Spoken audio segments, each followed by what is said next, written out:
everybody, and welcome back to another episode of Subclass Showcase. Today, my favorite power gamer Mitchell and I are going to be going over yet another series of subclasses, but this one is a little different. This one's going to be a subclasses from a custom class from Sarsen Games, Herbal Journal of Cicely Longbottom, which is probably one of my favorite third-party source materials because this thing has some really, really cool stuff in it. Got all kinds of beautiful, beautiful artwork to it. Gorgeous flowers. Beautiful artwork in it. We've got some amazing arcane botany, like all kinds of arcane plants and things that you can use to make potions, magical salves, and other things. It's just really, it is a really neat book, and it's a really neat concept that I really enjoy as a DM. But what we're going to be going over is not all the plants, not all the botany. We're going to be going over the Botanist class. At an inn in the forest's edge, a halfling forages for rare ingredients and performs what locals call miracles, saving the lives of the most injured of travelers and all those who need aid. In the depths of an ancient jungle, an elf dips the blade of their dagger into a vial of deadly toxins and watches as it flies through the air, whistling as it travels before sinking into the target's chest. Confronted by the hulking mask of a huge enemy monster on the battlefield, a human concocts a botanical grenade and launches it at the brute, watching as it becomes engulfed in plumes of brown fire and green smoke. Science and magic. Now, the botanist represents the merging of sciences and magic in the natural world. Through traveling and studying, they have gained an acute knowledge of the plant kingdom, tapping into its very essence, reusing and reshaping it to their will. Botanists are orientated towards the alchemical and supernatural use of plants, but their specialties allow many different forms of applications. Plant druid. It's a plant. Plant artificer. Because druids love the forest and saving the animals and the forest, but this one's just plants. This is a botanist. But more of like a relationship with plants and understanding with plants. That's on a scientific level, I guess? Yeah. They get a little more sciencey than a druid? That's what I was saying. I think it's more feely. Like I said, it feels like a plant artificer. And then what I get. And when you get into it, you kind of find out they're a little bit like a druggie, too. Now, yeah, some of these subclasses... yeah. Yes, I mean, that's one way to put it. I think it's at second level. We'll get there. Continue. It really does, though. I mean, because it's talking about, it's all about the ingredients. It's about concocting. It's about making potions. It's about making bombs. It's about making... foraging. But there are some druid things like you were talking about earlier with me, which we'll discuss here shortly, the Bio-Morphology subclass. That it's a little more druidy. That one's a lot more druidy. And I do like the, under the craft, where, it kind of describes botany as a craft based of balance, preservation, cultivating, growing, and gathering, foraging, and felling. And then it kind of tells you how all the other magical classes feel about the botanist. Yep. Wizards see it as a lesser form of study. Clerics deem its healing powers as an insult to the divine, and druids tolerate it. We're not going to go into the specifics of the botany class. There's a lot of cool stuff that you get as a botanist, especially the biomic... Is it called the biomic awareness, which depending on what area you're in, whether it's grassland, snow, mountain, jungle, you get certain buffs. Resistances in this case with the first level. Mm-hmm, yeah, with the resistances and stuff like that. Mm-hmm. We're not gonna touch on that too much because this is Subclass Showcase. We want you guys to go check this book out for yourself and see what you think. So we are going to be going over some of the subclasses and our favorite components of those subclasses. We're going to start out with the subclass of phytochemistry. Phytochemists have an unprecedented understanding of the chemicals and reagents within a plant and the power that lies in combining them. Specializing in phytochemistry enables you to distill, bottle, and brew the power of nature into grenades, bombs, and tinctures. Okay, I'm going to be real with you. This one's probably one of my favorites. I don't know why, but there's just something about a botany bomb that I just really enjoy. And it's just like it's a botany bomb with kind of like before the resistances. Mm-hmm. It's based on the resistances that you would get in the biomic awareness is the damage that it would do. Yep. Oh, really? I think so, yeah. I didn't even notice that. It says link to your biomic awareness because one of the important things that Hunter didn't skip over in Botanist is called phenology. At the second level, you use your herbalism kit Herbalism kit to make a 1d8 botanical ingredient, which increases at 5th and 11th and 15th level. So during your long rest, you collect botanical ingredients that you would use in all of these subclasses. So I might have forgotten to mention that. It's the only thing we need. I might have forgotten to mention that tidbit. It would make a lot more sense for the rest of this. How do you get subclasses. your botanical? When he moved on, I was like, wait. I forgot. I got need excited. that one thing. Yeah. I forgot. I got excited and went ahead and jumped into the subclass and forgot about it. Yes, so you do need the phenology. Safety nets. But you can create botanical ingredients using plants that you find in the biome that you're currently adventuring in. And as Mitchell said, those ingredients are what you use to make all of your subclass components. You use it to make your potions, your brews, your bombs, your poisons, all the cool stuff that we're going to go over. That's where you get those ingredients from. 1d8. Okay, so this is actually, like when we were talking earlier about one of them using X number of ingredients, you actually get a lot of ingredients pretty fast. Yeah, it doesn't take too long. Once per long rest. 1d8? Yep, you just got to go out. You just got to go out and do a little foraging. 2d8? Yep. You just gotta, I do like that you're limited a little bit, where it's your botanical ingredient is wherever you are. That's the only ingredient you can get. That is correct. So you can only make X of whatever subclass we're going to get into. So, back to phytochemistry. Specializing in phytochemistry enables you to distill, bottle, and brew the power of nature into grenades, bombs, and tinctures using the power of phenology that you get from the botanist class that Mitchell was so lovely to bring us back to. So the first thing you get is a bonus proficiency. You become proficient when using alchemist. When you're using an alchemist set, you use this alchemist set to turn your botanical ingredients into botany bombs. The botany bombs are a unique thrown weapon which explodes in a 10-foot radius sphere. To make a botany bomb, you use your alchemist kit and combine 2 botanical ingredients from the same biome and 1 glass vial with a sleight of hand check, with the DC based on the type of bomb that you're making. The damage type of a botany bomb is linked to your current biomic awareness, which is just basically saying Grassland, you can only make grassland bombs. Correct, yeah. Based on the sleight of hand check you make, this is the fun thing. It is all about the roll. I love that. You always get something no matter when you try to make the sleight of hand check to make these botany bombs.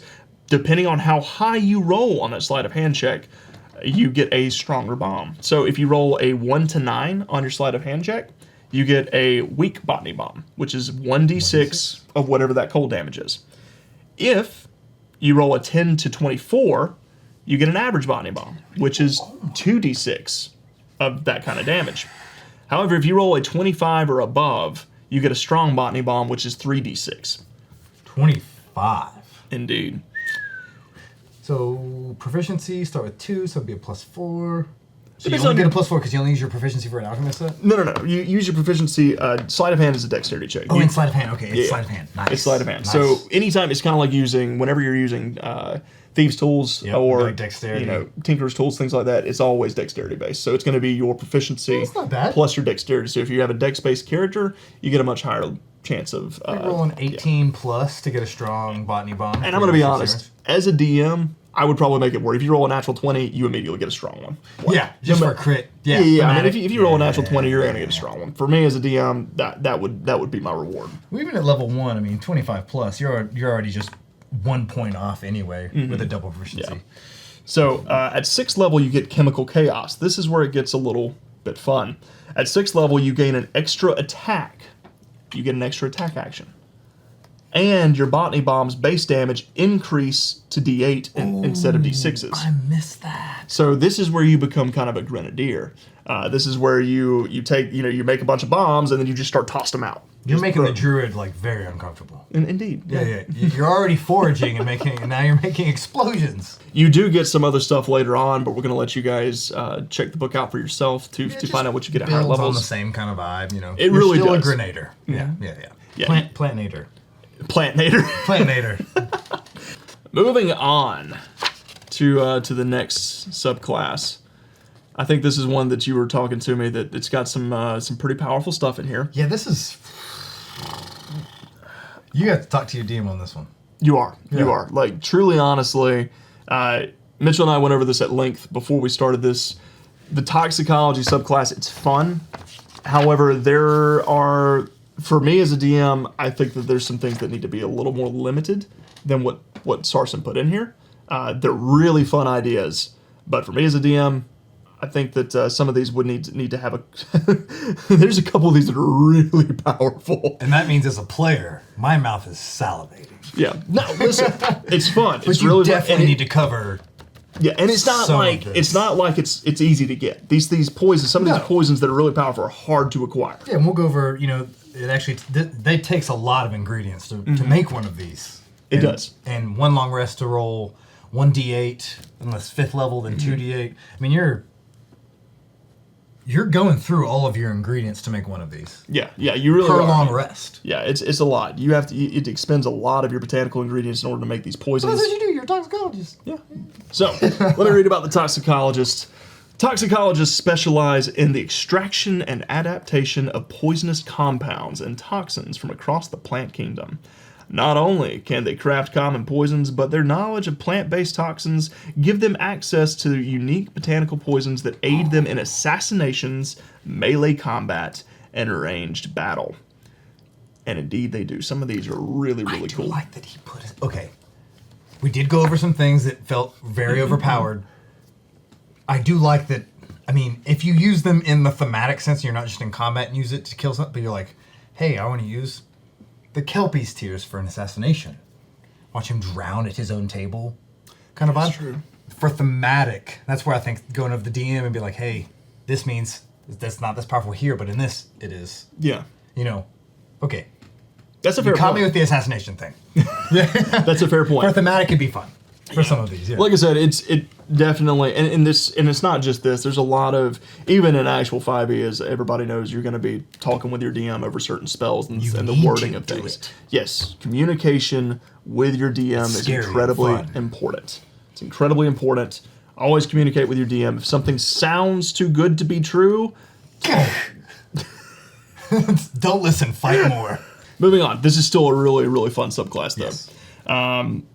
As a toxicologist, whenever you take this subclass, you become proficient with the Poisoner's Kit, and you use it to turn your botanical ingredients into botanical poisons, which there is a table here for those.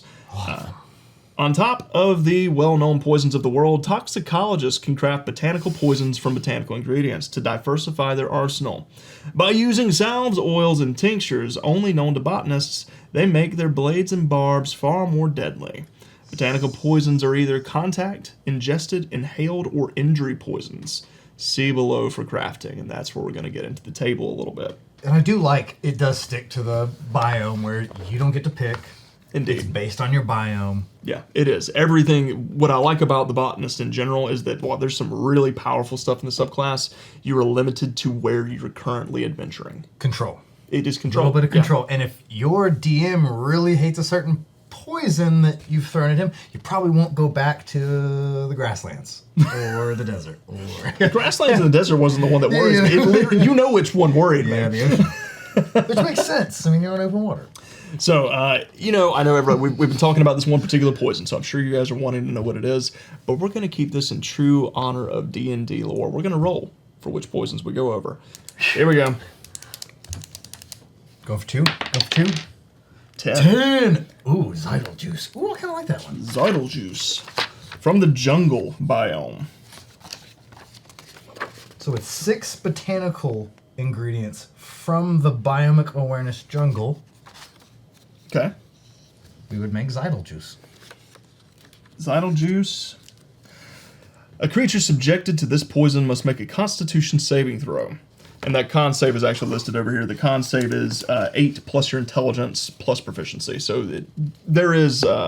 intelligence modifier, so... Yeah, so it is. There is a with bit the of toxicologist, it kind of gives you a leaning to intelligence, maybe. Yeah. So you do have to... That is where the DC is. It's just like any other spellcaster, really.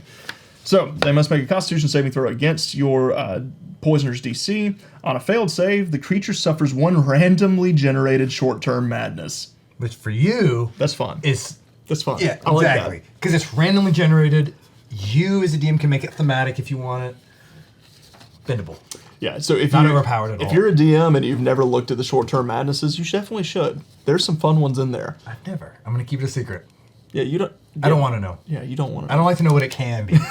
I like being surprised with what you give me. All right, roll our next one. Again. I knew I would. 5. 1, 2, 3. Oh, almost got the. Almost got the Kelpie Tears. If you guys decide to take a look at this game, look at the Kelpie Tears. That's the one that we were discussing earlier that is... thematic for assassinations, not good for combat. Talk to your DM. Talk to your DM. Talk to your DM. Shrieker's Fire. Shriekers hate bright light, but beneath the desert sands they thrive in the tombs and caverns of old crumbling empires. Their roots touch even the most isolated desert flower, and as such, their essence can be cultivated across the biome. A creature affected by this poison must make a Constitution saving throw. On a failed save, they take 2d10 fire damage and are deafened for 8 hours. That's fun. Yeah, that's kind of fun. Say you have a prisoner you want to keep with you. You won't kill him. Maybe you want something out of him. But you don't want to fire him, and you don't want him to hear anything you're going to say for the next 8 hours. Right. Yeah, just put Shrieker's Fire in his ear. He'll just listen to the burning sounds of his flesh. If you have a character that has lesser restoration, you could even, I don't know, convince him that if he doesn't tell you what you want to know, you're going to leave him that way forever. He wouldn't know that it only lasts 8 hours. He wouldn't have a clue. Charisma saves. Not the DM giving the players ideas. Yeah. I would never do that. That's not perfect for my next character or anything. So, at 6th level, you get Toxic Salvage. From 6th level onwards, you gain an extra attack, which I really think is cool with the Botanist. I guess because as a Botanist, you're spending a lot of time exploring the wilds, learning about the plants and stuff, and you have to deal with a lot of plant creatures. Yeah, throwing one bomb's not fun. Yeah, you need 2. 2 bombs. So, additionally, any failed attempt to create a type of botanical poison will result in a basic poison, which deals 1d6 damage being made. So, even if you fail your sleight of hand check to concoct these poisons, you get a gimme. Yeah, you get a little something. Yeah, and it's a little more powerful than the regular poison because regular poison's 1d4. I mean, shoot. I don't know. You get some fun stuff at 10th and 14th level as well, but we're gonna let you guys figure that one out for your own. I do want to go back before we move. Yeah. I know we've been talking about the Kelpie Tear, so I'm gonna hit on it again just to entice you just a little bit more. These things have to be inhaled. And this poison is crafted from rare underwater weeds. Do you just want to tell them what the Kelpie Tears does? No. Just do it. Just tell them. It's fine. There's still 7 others. Sure. Fine, I'll tell you. You inhale a rare underwater weed, and then you drown. What he means to say is that when you craft this poison into a powder, you find a way to get that target to inhale it. Then they must make a Constitution saving throw, and on a failed save, their lungs begin to fill with salt water, and they begin to drown. Or you convince a druggie that you're smoking some really good stuff, and he should too. And now, where you would have to talk to your DM about this is that there is no stipulation. Oh, this is basically, if you fail, it's an insta-kill. It's kill. Like, they're not going to die immediately, but if someone does not put lesser restoration on them to end that poisoning effect, then there's no stipulation after you fail the first time. You just start drowning, which means that 1, you wouldn't be able to cast spells because you can't speak while your lungs are filled with water. You lose your somatic. Correct. You would lose your verbal. Somatic, verbal. Yeah, you lose your verbal. Somatic. Mm-hmm.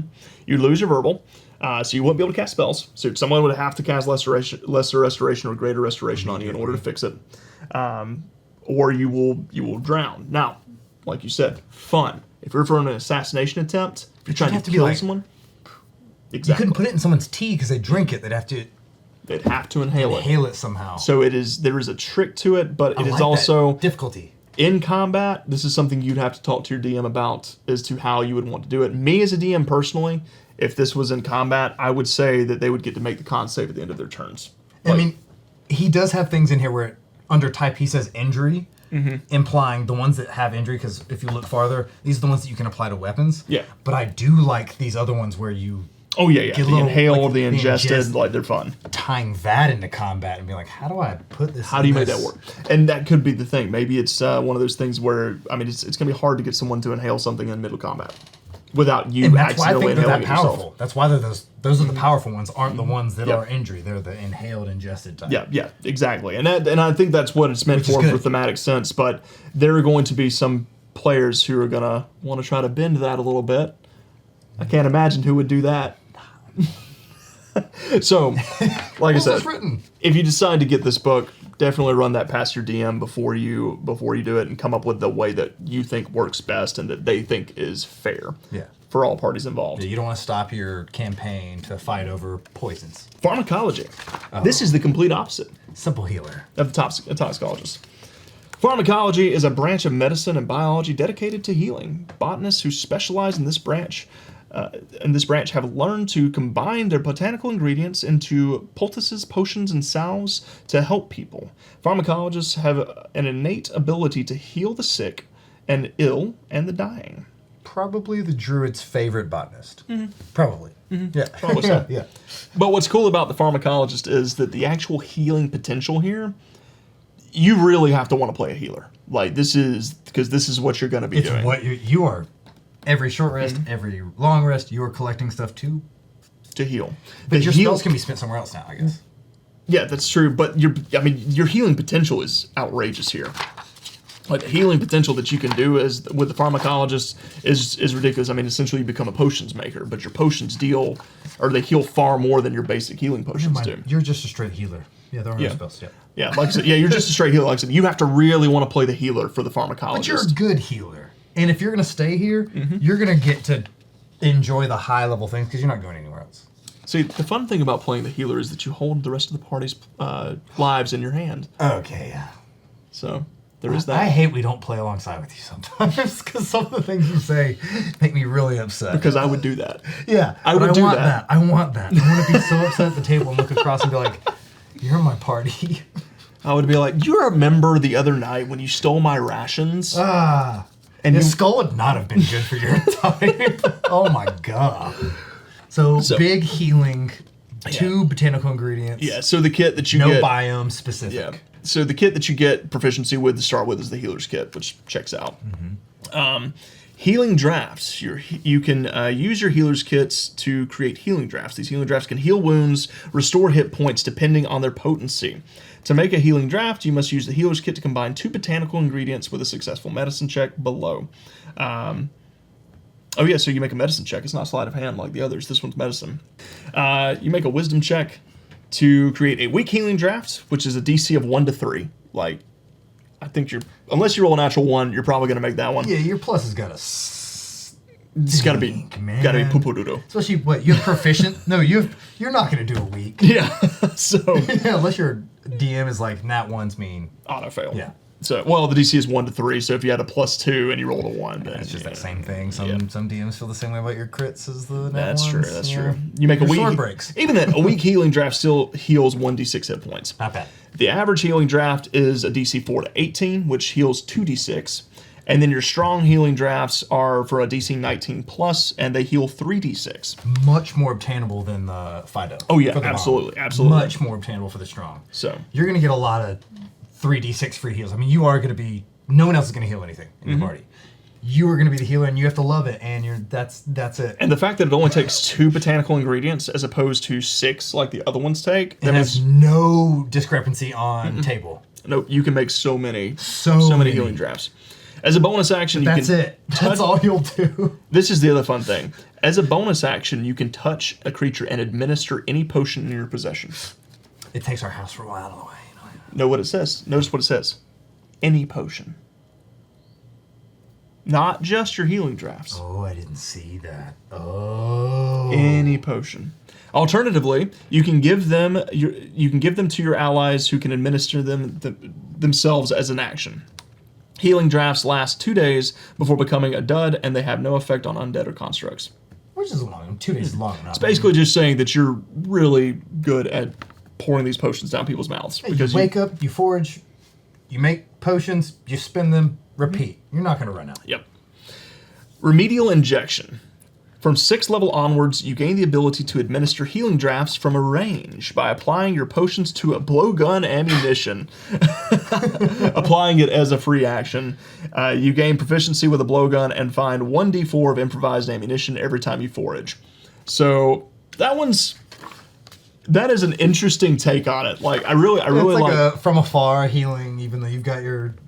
it's kind of weird. Like I think that We've discussed this. I've bent your ear a little bit with Goodberry and a little slingshot. Yeah. As long as I can hit inside their mouth, kind of vibe. Is like, well, they've got to chew it. And I'm like, it's I but mean, this actually makes it happen. This makes it happen. Even in BG3, you can throw a potion at somebody and it explodes and it just works. So this one's just kind of like a fun. The remedial. It's the fact that it's called remedial injection. You just shoot them with a blow dart that is covered in a healing potion. I do love that. Yeah. So I kind of feel like they should take the damage, and actually, it doesn't say that they don't take the damage. So maybe that's what it is. Like, it's a great way to hit them when they're down, and they just immediately come back up because the damage from the low gun is not going to be more than what your healing draft is going to heal, probably. But I think it's kind of fun. It's kind of a cool way. It's a fun little You're pinning thing. all of your friends while saving them. Yeah, it's a fun little thing. The barbarian gets up and he's got 10 like injected like things sticking out of his back. Hit me! Hit me again! Whole new level to juicing up. Yeah, like literally. So the final subclass that we're going to go over today is Bio-Morphology. So, Bio-Morphology is the study of a plant's essence and form. Through years of exposure to the magics of the world, plants have become naturally arcane, and biomorphologists have learned to tap into this rare form of transformation magic. Botanists who specialize in this niche branch of botany become experts in combining plant anatomy and magic. Plant morphology is also useful when taming plant creatures. This is the one. This is the one that Mitchell was really excited about. Yeah, So we're all currently. This is your spellcaster, but yeah, this is your druid, but you wild shape into plants, and we'll talk about that in a second. This is the one that made Mitchell question his next character concept. Yeah. We're not changing anything. However, what makes this one fun too is not just that aspect, but it is the bottled spells. Mm-hmm. What I like about this is probably my favorite part of this subclass. Bottled spells by combining the magic that resides in flora with your knowledge of the natural sciences, you can temporarily bottle magical essence and create bottled spells. You do not require component parts or spell slots to cast these spells. Instead, you use botanical ingredients to create the bottled spells, which you or a party member can consume like a potion. Consuming a bottled spell is a bonus action and grants you one cast of the corresponding spell as an action. Once consumed, the spell must be cast before your next rest, otherwise the potion is wasted. The spells you can now bottle are in the following list, which spell you create depends on your biomic awareness and level. You cannot cast these spells at a higher level, but bottled spells can travel with you and they last for 10 days. So, can you juice up a martial character with spells before the day? Yes. And now he's got spells? Mm-hmm. Indeed. Here's your Wheaties. Drink these 3 vials. What I would be aware is that a lot of DMs, including myself, one at a time. That's a what lot of DMs. Yep. Talk to your DM. Not everybody DM does that, but me as a DM, when you consume a magical potion or elixir that lasts, one effect on you happening at one time. You can't. Yes. If you start stacking magical components, and I'll have to check the DMG, but I'm pretty sure there's actually confliction, right? Yeah, I'm pretty sure there's something actually in the DMG that talks about. It's been a while since I've read it because we don't usually have to deal with it. Yeah. But it talks about when you mix arcane elixirs, it causes weird things to happen. What if they're both from evocation spells? I wasn't sure if there was anything that you read or touched on. Now, based on the reading of this, yes, you could just pop these spells as long as you have botanical ingredients. Yeah, as long as you have the botanical ingredients, you could just pop these juice spells and just juice spells. Mm-hmm. Get yourself some free spell slots. Now, given these spells are not inherently powerful, a lot of them are they're buff spells. There's a couple that are they get up there depending. Yeah, depending on which ones you get to, but even then you have to have, and they have an obvious vibe to them, mm-hmm. And even then you have to unlock them as you go. Yeah. So they're not super powerful. So even if you did, like me as a DM, I would probably not care too much if you had like 2 or 3 of these packed at one time. Yeah. Because but like 10, you're not like You're not gonna let someone like stack up with 10 spells. No, we can do 10 turns of spells anyway. Yeah. Yeah, it's an action to do it. So, the spellcasting ability is essentially wisdom. Wisdom is your spellcasting ability for the bottle spells. Once you draw upon the devotion and attunement to nature, you use your wisdom whenever a spell refers to a spellcasting ability. So essentially, that is how you create the DC for that spell. It doesn't matter who's casting it; you're using your DC. It's yours, okay? Yeah, because it's your bottled spell. Correct. Yeah. And you can do it with cantrips as well. Bio-Morphologist has access to 4 cantrips and can perform them freely. These are Poison Spray, Resistance, Thorn Whip, and Acid Splash. Thematic. And now let's go into the actual bottled spells. So this is the fun part. At first level, with this subclass, you can bottle Entangle or Goodberry. Like I said, that's not really super powerful. It doesn't really matter too much if you have a whole bunch of Entangles. Yeah, it's like, they'll hold some people down. And it still takes your action to cast it. On top of that, yeah. So, and it's, if you're not, again, just like all of these, your biomic awareness matters. That means where you are. You can only make these if you're in one of these. If you're in Swamp or Jungle. Swamp or Jungle for Entangle, or Grassland or Coastal for Goodberry. Yeah. So you have to have those to even make it. So you have to be there. And if you're playing in a mountainous campaign or a snowy campaign, you're not going to be able to make some of these anyways. At third level, you get the ability to bottle Bark Skin, locate animals and plants, which Bark Skin's not going to stack anyways, locate animals and plants, and Spike Growth. Now, Spike Growth, probably the first substantial that usage. one, that one could be pretty powerful. Forest and Desert as a requirement, first of all, which is probably Forest most more likely. Yeah, it wouldn't be too hard to get the components to make that, but we're not going to go over the whole table, because once again, we want you guys to look at this yourself. Bunch of spells you already know of, but it's a lot of Druid spells. A lot of Druid spells in here. You wanted to skip over the Plant Familiar and go to the Plant Shape, didn't you? You can have a little plant guy who latches onto you. He's pretty cool and gives you some AC. Next. Talk about Plant Shape, Mitchell. Talk about, he's not as excited about Plant Familiar. He loves Plant Shape. Cool, because you do get a separate entity on you that gives you AC, which is nice. But Plant Shape, starting at 10th level, you can use your action to magically assume the shape of a plant.